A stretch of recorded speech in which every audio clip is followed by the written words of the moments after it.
Right, welcome everyone to my channel education academy.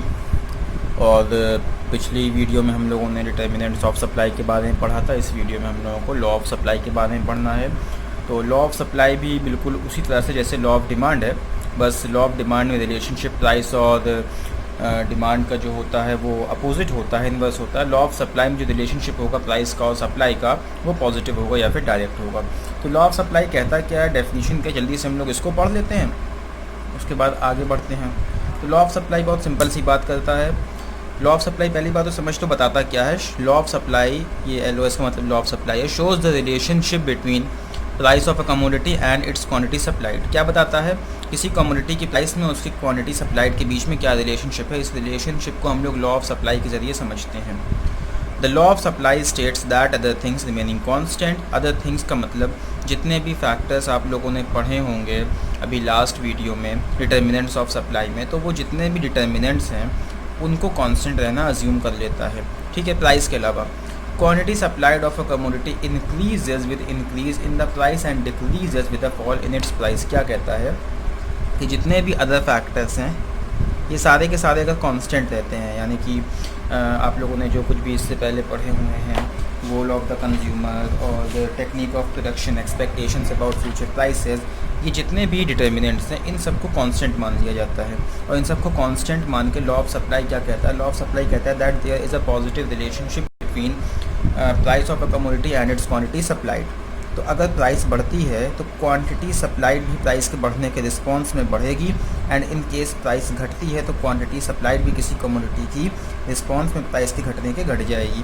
तो ये बात कहता है लॉ ऑफ सप्लाई, ठीक है। मगर अदर थिंग्स रिमेनिंग कांस्टेंट, जैसे कि लॉ ऑफ डिमांड में था other factors other things remaining constant, similarly यहाँ पर भी अदर फैक्टर्स या अदर थिंग्स रिमेनिंग कांस्टेंट। हम लोग अगला टॉपिक देख लेते हैं, assumptions of the law of supply के। देखो लॉ ऑफ सप्लाई में इतनी सी बात है और इसमें कोई सर दुखाने वाली कोई चीज़ ऐसी है नहीं कि जिसको बताया या एक्सप्लेन किया जाए।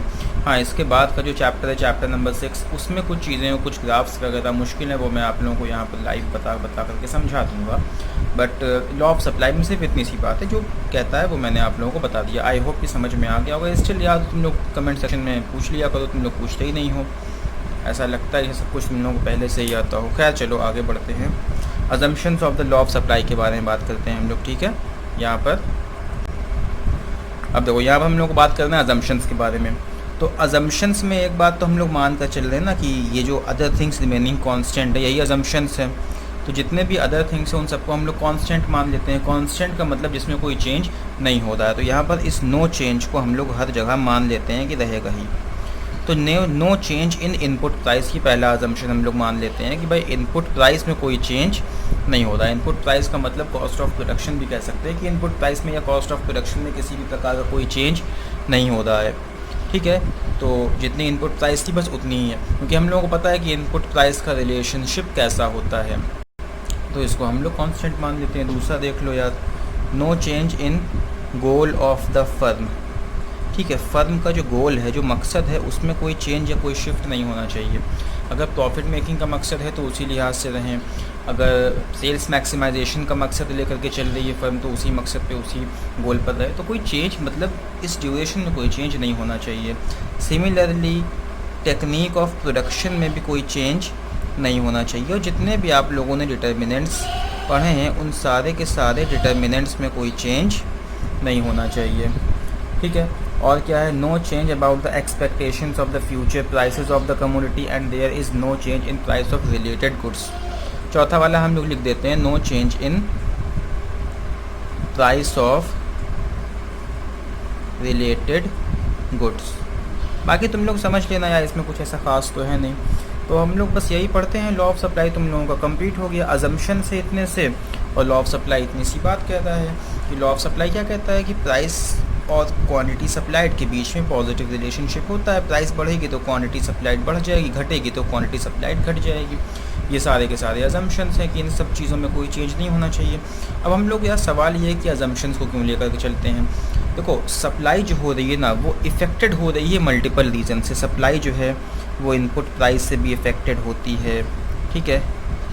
सप्लाई जो है वो गोल ऑफ द फर्म से भी अफेक्टेड होती है, टेक्निक ऑफ प्रोडक्शन से भी अफेक्टेड होती है। कई सारे ऐसे चीज़ें हैं जिनकी वजह से सप्लाई के ऊपर कुछ ना कुछ असर होता है, जिनकी वजह से सप्लाई चेंज होती है। अब लॉ ऑफ सप्लाई बताता क्या है, ये खाली हम सप्लाई की बात कर रहे हैं अभी तक, ठीक है। सप्लाई इन सारी चीज़ों से, फैक्टर से अफेक्टेड होती है। लॉ ऑफ सप्लाई बताता है, बात करता है सिर्फ और सिर्फ प्राइस और क्वांटिटी सप्लाइड के रिलेशनशिप के बीच में। प्राइस एंड क्वांटिटी सप्लाइड के बीच में क्या रिलेशनशिप है, सिर्फ इसी के बारे में लॉ ऑफ सप्लाई बात करता है। तो क्योंकि लॉ ऑफ सप्लाई केवल इन दोनों चीज़ों के बारे में बात कर रहा है, इसलिए इन दोनों के बीच की रिलेशनशिप को एग्जैक्टली समझने के लिए हमको ये मानना पड़ेगा कि ये सारी चीज़ों में क्या, इन सारी चीज़ों का सप्लाई के ऊपर कोई असर नहीं पड़ रहा है। सप्लाई के ऊपर सिर्फ और सिर्फ किसका असर पड़ रहा है, हम ये मान कर चल रहे हैं कि सिर्फ प्राइस का असर पड़ रहा है।